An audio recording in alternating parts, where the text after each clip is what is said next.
شاهدوا أحبائي أجمل هدف في كأس إفريقيا للفوتسال سيدات من توقيع المتألقة صاحبة أفضل مراوغة في الكان ياسمين دمراوي.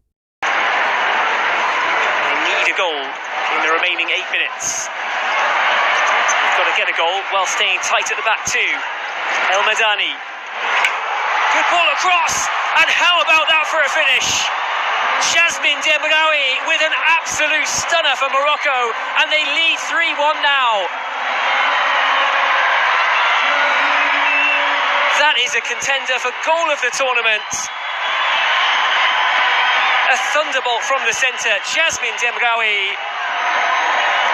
There is nothing at all that Nininia could have done about that. She caught it on the bounce. It came right off the sweet spot. Destination back of the net. That was going nowhere else. Joy for Jasmine Demagoui.